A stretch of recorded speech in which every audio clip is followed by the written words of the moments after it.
बिस्मिल्लाहिर्रहमानिर्रहीम।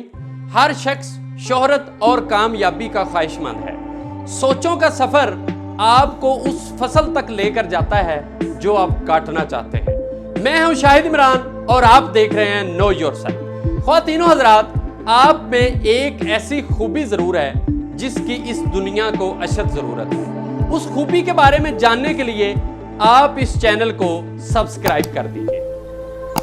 हर फील्ड, हर शोबे में दो किस्म के लोग होते हैं। नंबर 1 ग्रास रूटर, जो नीचे से ऊपर को आते हैं, और नंबर 2 पैराशूटर, जो ऊपर से नीचे को आते हैं। अगर आप ग्रास रूटर हैं तो आप खुश हो जाएं, क्योंकि यह कानून बहुत दिलचस्प है। हमेशा ग्रास रूटर को नीचे से ऊपर आना ही होता है, और जो पैराशूटर है उसके पास कोई ऑप्शन नहीं मास व ऊपर से नीचे आने के। इसलिए आप इस कानून को जहन में बिठा लीजिए कि कभी भी आपकी मेहनत जो बुनियादी सतह पर की जा रही है वो रायगां नहीं जा सकती। सर्कस के नाम और काम से हम सब वाकिफ हैं। 1980 की बात है कि भारत की एक समाजी हकूक की तंजीम ने आवाज उठाई कि सर्कस में जानवरों पर जुल्म हो रहा है। देखते ही देखते इस एहतजाज में दुनिया भर की तंजीमें शामिल हो गई और कोलकाता के एक बहुत बड़े सर्कस पर पाबंदी लगा दी गई कि आप जानवरों से काम नहीं लेंगे। लिहाजा उन्होंने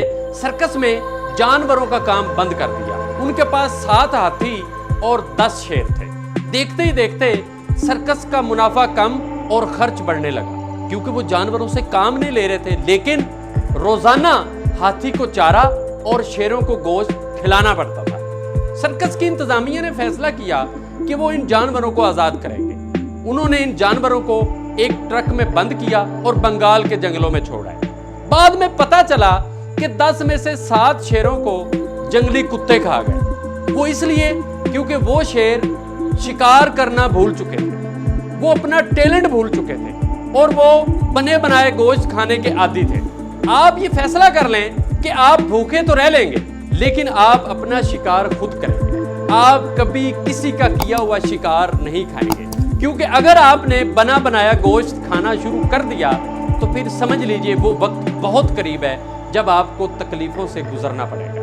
अगर आपने अपने टैलेंट और अपनी खूबी को दुरुस्त इस्तेमाल नहीं किया तो याद रखिए, ना सिर्फ आपका टैलेंट जाया होगा, बल्कि ये समझ लीजिए कि बहुत जल्द आप बहुत तकलीफों से गुजरने वाले हैं। अगर वीडियो अच्छी लगे तो अपने दोस्तों के साथ जरूर शेयर कीजिएगा। ये आपके किसी न किसी दोस्त की खूबी समझने में उसकी मदद जरूर करेगा।